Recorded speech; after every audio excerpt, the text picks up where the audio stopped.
வணக்கம். தமிழொலியின் மதிய நேர பிரதான செய்திகள். முதலில் தலைப்புச் செய்திகள். ஊழல் மோசடி குற்றச்சாட்டில் சிக்குபவர்களை குறிவைக்கும் கும்பல். இறுதி சடங்கில் காவல்துறையின் இறுதி மரியாதை இழந்த சிடி. கடுநாயக்காவில் அதிரடியாக கைது செய்யப்பட்ட வெளிநாட்டு பெண். செம்மணியில் மீட்கப்பட்ட மோதிரம் விரையும் ஐரோப்பிய தூதுவர் குழு. மண்மேடு சரிந்து விழுந்ததில் நபர் ஒருவர் உயிரிழப்பு. யாழ் உள்ளிட்ட பகுதி மக்களுக்கு விடுக்கப்பட்டுள்ள எச்சரிக்கை. தமிழர் பகுதியில் போலீஸ் உயரதிகாரி உயிரை பறித்த சம்பவம் இரவில் நடந்த அசம்பாவிதம். அஸ்வசும நலன்புரி திட்டம் பெறுவர்களுக்கான அவசர அறிவிப்பு. முல்லைத்தீவில் வீடொன்றுக்குள் 25க்கும் மேற்பட்ட கும்பல் அராஜகம். தொடர்ந்து சேவையை முன்னெடுப்பதில் சிக்கல், பயணிகளுக்கு வழியான அறிவிப்பு. நாட்டில் கொட்டி தீர்க்கப் போகும் கனமழை விடுக்கப்பட்டுள்ள எச்சரிக்கை. தொடர்பான விரிவான செய்திகள். இலங்கையில் ஊழல் குற்றச்சாட்டுகள் சுமத்தப்பட்டவர்களுக்கு எதிராக சட்ட நடைமுறைப்படுத்தப்பட்டு வரும் வேளையில் சிலர் மர்மமான முறையில் உயிரிழப்பது ஏன் என ஊடகவியலாளர்கள் அரசாங்கத்திடம் நேரடியாக கேள்வி எழுப்பியுள்ளனர். முன்னாள் போலீஸ் மாதிபர் சிடி விக்ரமரத்னவின் திடீர் மரணத்தை சுட்டிக்காட்டியே ஊடகவியலாளர்கள் இந்த கேள்வியை முன்வைத்தனர். இந்த ஊடகவியலாளர்களின் கேள்விகளுக்கு பிரதி அமைச்சர் பிரசன்ன குணசேன பதிலளித்துள்ளார். முன்னாள் போலீஸ் மாதிபர் சிடி விக்ரமரத்ன உயிரை மாய்த்துக் கொண்டமை குறித்த விசாரணைகள் தற்போது நடைபெற்று வருகின்றது. விசாரணைகளின் முடிவிலேயே இதற்கான உண்மையான காரணங்கள் தெரிய வரும் என்றும் நபரொருவர் சட்ட நடவடிக்கைகளுக்கு முகம் கொடுக்க முடியாத சூழலில் இவ்வாறான முடிவுகளை எடுக்கும் போக்கு காணப்படுகின்றது. முன்னாள் போலீஸ் மாதிபருக்கு பாதாள உலக குழுக்களுடன் தொடர்பு இருந்ததா என்பது குறித்த மக்கள் மத்தியில் நிலவும் நியாயமான சந்தேகங்கள் குறித்தும் விவாதிக்கப்பட்டுள்ளது. சட்டத்தின் முன்னால் இத்தகைய சந்தேகங்கள் உண்மையானதா இல்லையா என்பது நிரூபிக்கப்படும் வரை பொறுத்திருந்து பார்க்க வேண்டும் என பிரதி அமைச்சர் பிரசன்ன குணசேன மேலும் தெரிவித்துள்ளார். சமகால அரசாங்கத்தில் முன்னெடுக்கப்படும் ஊழல் மற்றும் குற்றச்செயல்களுக்கு எதிரான நடவடிக்கை காரணமாக இதுவரை 4 பேர் உயிரை மாய்த்துக் கொண்டுள்ளனர். குறித்த 6 பேரும் முன்னாள் ஆட்சியாளர்களான மஹிந்த ராஜபக்சவுடன் மிகவும் நெருக்கமாக செயற்பட்டவர்கள் என்பதும் குறிப்பிடத்தக்கது. உயிரை மாய்த்து கொண்டதாக கூறப்படும் முன்னாள் காவல்துறை மாதிபர் சிடி விக்ரமரத்னவின் இறுதிச் சடங்கு முழுமையான காவல்துறை மரியாதைகளுடன் நடத்தப்படாது என தகவல்கள் வெளியாகியுள்ளன. காவல்துறை நெறிமுறைகளின்படி உயிரை மாய்த்துக் கொள்ளும் எந்த ஒரு காவல்துறை அதிகாரிக்கும் மரியாதை செலுத்துவதற்கு உரிமை இல்லை என்று கூறப்படுகிறது. முன்னாள் காவல்துறை மாதிபர் சிடி விக்ரமரத்ன தனது பாதுகாப்பு அதிகாரியின் துப்பாக்கியை பயன்படுத்தி உயிரை மாய்த்துக் கொண்டுள்ளதாக தெரிவிக்கப்பட்டுள்ளது. மேலும் சம்பந்தப்பட்ட பாதுகாப்பு அதிகாரியின் துப்பாக்கி ஆய்வு செய்யும் பாணியில் பெற்ற பின்னரே தன்னை தானே சுட்டுக் கொண்டதாக விசாரணைகள் தெரிய வந்துள்ளதாக காவல்துறை வட்டாரங்கள் தெரிவிக்கின்றன. சம்பவம் நடந்த நேரத்தில் 2 பாதுகாப்பு அதிகாரிகளை தவிர முன்னாள் காவல்துறை மாதிபரின் மனைவியும் இளைய மகனும் மட்டுமே வீட்டில் இருந்ததாக கூறப்படுகிறது. இந்நிலையில் முன்னாள் காவல்துறை மாதிபர் சிடி விக்ரமரத்னவின் மரணம் தொடர்பில் மேல் மாகாண தெற்கு குற்றத்தடுப்பு பிரிவு மற்றும் மாலபே காவல்துறையினர் இணைந்து தீவிர விசாரணைகளை மேற்கொண்டு வருகின்றனர். அங்கோலா நாட்டை சேர்ந்த 54 வயதுடைய பெண் ஒருவர் பெருந்தொகை மதிப்புள்ள போதைப் பொருளுடன் கட்டுநாயக்க விமான நிலையத்தில் வைத்து கைது செய்யப்பட்டுள்ளார். சந்தேக நபரான குறித்த பெண்ணை 10 மில்லியனுக்கும் அதிக மதிப்புள்ள 237 கிராம் கொக்கைன் வைத்திருந்த குற்றச்சாட்டு விமான நிலைய சுங்க போதைப் பொருள் கட்டுப்பாட்டு பிரிவு அதிகாரிகள் கைது செய்துள்ளனர். அவர் அங்கோலாவில் இருந்து எதியோப்பியாவின் அடிஸ் அபாவுக்கு பயணம் செய்த பின்னர் கத்தாரின் தோகா வழியாக இலங்கைக்கு வந்ததாக தெரிவிக்கப்படுகிறது. விமானத்திலிருந்து இறங்கிய பிறகு அவர் சக்கர நாற்காலியில் முனையத்தில் நடமாடியது சுங்க அதிகாரிகளுக்கு சந்தேகத்தை ஏற்படுத்தியுள்ளது.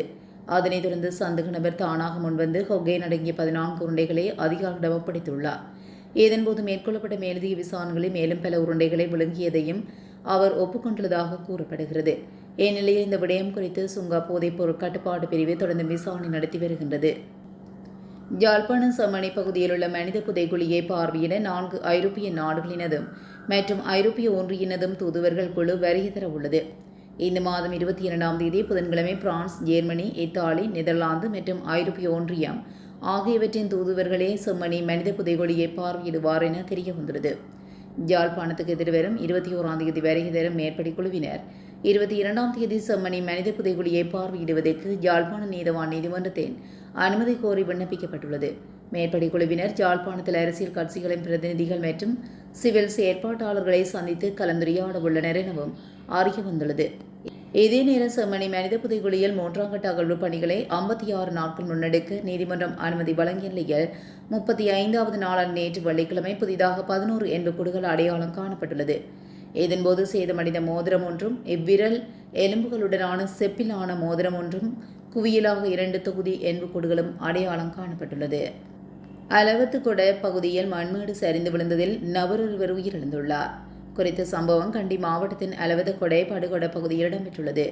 குறித்த பகுதியை சேர்ந்த 49 வயதுடைய நபரே சம்பவத்தில் உயிரிழந்துள்ளதாக காவல்துறை தெரிவித்துள்ளது. விபத்து தொடர்பில் தெரிய வருகையில் வீடொன்றின் அத்திவாரம் தோண்டும் கட்டுமான பணியில் ஈடுபட்டிருந்த நேரம் இந்த சம்பவம் நடந்துள்ளதாக அளவத்துக்கொடை காவல்துறையினர் தெரிவித்துள்ளனர். பாதிக்கப்பட்டவர் மீட்கப்பட்டு அக்குரனை வைத்தியசாலைக்கு கொண்டு செல்லப்பட்ட நேரத்தில் அவர் உயிரிழந்து விட்டதாக வைத்தியர்கள் கூறியுள்ளனர். உயிரிழந்தவரின் சடலம் கண்டி வைத்தியசாலையில் பிரேத அறையில் வைக்கப்பட்டுள்ளதுடன் அளவத்துக்கொட காவல்துறையினர் இச்சம்பவம் தொடர்பில் மேலதிக விசாரணைகளை மேற்கொண்டு வருகின்றனர். யாழ்ப்பாணம் உள்ளிட்ட சில மாவட்டங்களில் வசிக்கும் மக்கள் அதிக வெப்பநிலை குறித்து அவதானமாக செயல்படுமாறு வளிமண்டலவியல் திணைக்களம் அறிவித்துள்ளது. வளிமண்டலவியல் திணைக்களம் இன்று வெளியிட்ட வானிலை முன்னறிவிப்பில் இந்த விடயம் குறிப்பிடப்பட்டுள்ளது. அந்த வகையில் கிழக்கு மாகாணத்தில் யாழ்ப்பாணம், கிளிநொச்சி, முல்லைத்தீவு, வவுனியா, மொனராகலை ஆகிய மாவட்டங்களிலும் வசிக்கும் மக்கள் அவதானமாக செயற்படுமாறு விடுக்கப்பட்டுள்ளது. குறித்த பிரதேசங்களில் இன்று பகல் மனித உடலால் உணரக்கூடிய வெப்பத்தின் அளவானது எச்சரிக்கை நிலைக்கு உயர்வடையக்கூடும் என்றும் வளிமண்டலவியல் திணைக்களம் தெரிவித்துள்ளது. இந்நிலையில் அதிக வெப்பமான சூழலில் நீண்ட நேரம் வெயிலில் இருப்பது மற்றும் வெளிப்புற நடவடிக்கைகளில் ஈடுபடுவது சோர்வை உண்டாக்கும் எனவும் தொடர்ந்தும் அதிக வேலைகளில் ஈடுபடுபவர்களுக்கு தசைப்பிடிப்பு ஏற்பட வாய்ப்புள்ளது எனவும் தெரிவிக்கப்பட்டுள்ளது. எனவே போதிய அளவு நீர் மற்றும் திரவ உணவுகளை உட்கொண்டு உடலை நீர் சத்துடன் வைத்துக் கொள்ள வேண்டும் என்று அறிவுறுத்தப்பட்டுள்ளது. அதீத உடல் உழைப்பு தேவைப்படும் வெளிப்புற நடவடிக்கைகளை குறைத்துக் கொள்ளுமாறும் பொதுமக்கள் கேட்டுக் கொள்ளப்படுகிறார்கள். குறிப்பாக மதியம் மற்றும் மாலை நேரங்களில் வெயிலின் தாக்கம் அதிகமாக இருக்கும் என்பதனால் மக்கள் தங்கள் உடல்நலனில் அதிக கவனம் செலுத்துமாறு அறிவுறுத்தப்படுகிறார்கள். வவுனியா போலீஸ் பிரிவுக்குட்பட்ட இரட்ட பெரியகுளம் வவுனியா வீதியில் நேற்று இரவு இடம்பெற்ற வீதி விபத்தில் போலீஸ் சார்ஜென்ட் ஒருவர் பரிதாபகரமாக உயிரிழந்துள்ளார். வவுனியா வீதியில் 16ஆம் ஒழுங்கைக்கு அருகில் இரட்டை பெரியகுளம் நோக்கி பயணித்த மோட்டார் சைக்கிள் ஒன்றும் வீதியின் இடதுபுறமாக நிறுத்தப்பட்டிருந்த டெப்பர் ரக லொரியொன்றுடன் பலமாக மோதி விபத்துக்குள்ளாகியுள்ளது. இவ்விபத்தில் மோட்டார் சைக்கிளை ஓட்டி சென்றவர் பலத்த காயங்களுக்குள்ளான நிலையில் உடனடியாக வவுனியா மாவட்ட பொது வைத்தியசாலையில் அனுமதிக்கப்பட்டார். எனினும் அவர் வைத்தியசாலைக்கு கொண்டு செல்லப்படும் வழியிலேயே உயிரிழந்துள்ளதாக போலீசார் தெரிவித்தனர். இவ்வாறு விபத்தில் உயிரிழந்தவர் மாத்தளை பகுதியை சேர்ந்த 45 வயதுடையவர் என அடையாளம் காணப்பட்டதுடன் அவர் வவுனியா போலீஸ் நிலையத்தில் கடமையாற்றி வந்த போலீஸ் சார்ஜென்ட் என்பதும் தெரிய வந்துள்ளது. அஸ்வஸ்மன் நலன்புரி திட்டத்தின் கீழ் நிதியுதவி பெறும் பயனாளர்களை குறிவைத்து பண மோசடி முயற்சிகள் இடம்பெற்று வருவதாக நலன்புரி நன்மைகள் சபை எச்சரிக்கை விடுத்துள்ளது. சபை வெளியிட்டுள்ள அறிவிப்பில் நாட்டின் பல பகுதிகளில் உள்ள பயனாளர்களுக்கு அடையாளம் தெரியாத நபர்கள் பல்வேறு தொலைபேசி இலக்கங்களூடாக அழைத்து தங்களை அஸ்வஸ்மன் நலன்புரி நன்மைகள் சபையின் தலைமை அலுவலக அதிகாரிகள் என பொய்யாக அறிமுகப்படுத்தி தனிப்பட்ட மற்றும் வங்கி கணக்கு தொடர்பான தகவல்களை பெற்று பண மோசடியில் ஈடுபட முயற்சிப்பதாக தகவல்கள் கிடைத்துள்ளதாக தெரிவிக்கப்பட்டுள்ளது. இந்த மோசடி நடவடிக்கைகளுக்கும் நலன்புரி நன்மைகள் சபைக்கும் எந்தவித தொடர்பும் இல்லை என சபை வலியுறுத்தியுள்ளது. எனவே இதுபோன்ற போலி தொலைபேசி அழைப்புகள் அல்லது மோசடி முயற்சிகள் தொடர்பாக எவரேனும் பாதிக்கப்பட்டிருந்தால் உடனடியாக அருகிலுள்ள காவல் நிலையத்தில் முறைப்பாடு செய்யுமாறு நலன்புரி நன்மைகள் சபை பொதுமக்களிடம் கேட்டுக்கொண்டுள்ளது. முல்லைத்தீவு புதுக்குடியிருப்பு போலீஸ் பிரிவில் வீடொன்றின் கூரையை உடைத்து 25க்கும் மேற்பட்ட கும்பல் உள்நுழைந்து தாக்குதல் மேற்கொண்டதில் 2 பெண்கள் உட்பட 5 படுகாயமடைந்து வைத்தியசாலையில் அனுமதிக்கப்பட்டுள்ளனர். இருதரப்பினருக்கும் இடையே ஏற்பட்ட வாய்த்தர்க்கம் முற்றியதை அடுத்து இந்த தாக்குதல் சம்பவம் இடம்பெற்றதாக தெரிவிக்கப்படுகிறது. தாக்குதலில் காயமடைந்த 2 பெண்கள் மற்றும் 3 ஆண்கள் முல்லைத்தீவு மாவட்ட வைத்தியசாலையில் அனுமதிக்கப்பட்டு சிகிச்சை பெற்று வருகின்றதாகவும் அதில் ஒருவர் மேலதிக சிகிச்சைக்காக யாழ்ப்பாணம் போதனா வைத்தியசாலைக்கு மாற்றப்பட்டுள்ளார். தாக்குதலின் போது வீட்டின் கூரையை உடைத்து உள்நுழைந்த கும்பல் வீட்டின் கதவுகள், ஜன்னல்கள், தொலைக்காட்சி பெட்டி மற்றும் பெறுமதியான மரத்தளப்பாடங்கள் உள்ளிட்ட பல பொருட்களை உடைத்து சேதப்படுத்தியுள்ளதாகவும் தெரிவிக்கப்படுகிறது. சம்பவம் தொடர்பில் புதுக்குடியிருப்பு போலீஸ் நிலையத்தில் முறைப்பாடு பதிவு செய்யப்பட்டுள்ளதுடன் சம்பவம் குறித்த மேலதிக விசாரணைகளை புதுக்குடியிருப்பு போலீசார் மேற்கொண்டு வருகின்றனர். இலங்கையில் தொடர்ந்து சேவைகளை முன்னெடுப்பதில் கடுமையான நெருக்கடி ஏற்படக்கூடும் என தொடர்ந்து நிலைய அதிபர் சங்கம் தெரிவித்துள்ளது. தொடர்ந்து திணைக்களத்தின் வசமுள்ள தொடர்ந்து இயந்திரங்கள் மற்றும் தொடர்ந்து இயந்திர வேலை தொகுதிகள் குறைவடைந்துள்ளதன் காரணமாக இந்த நிலைமை ஏற்படும் என சுட்டிக்காட்டப்பட்டுள்ளது. இந்த நிலையை சீர் செய்து தற்போதுள்ள தொடர்ந்து நேர அட்டவணைக்கு அமைவாக சேவைகளை முன்னெடுத்து செல்வதற்கு அதிகாரிகள் உடனடியாக நடவடிக்கை எடுக்க வேண்டும் என அந்த சங்கத்தின் செயலாளர் ஹஷுன் சாமர குறிப்பிட்டுள்ளார். சப்ரமுவ மேல் மற்றும் வடமேல் மாகாணங்களிலும் அத்துடன் கண்டி நுவரெலியா காலி மற்றும் மாத்தறை மாவட்டங்களிலும் சிறிதளவு மழை பெய்யக்கூடும். வளிமண்டலவிய திணைக்களம் இன்று விடுத்துள்ள அறிக்கைகள் மேற்படி விடயம் தெரிவிக்கப்பட்டுள்ளது.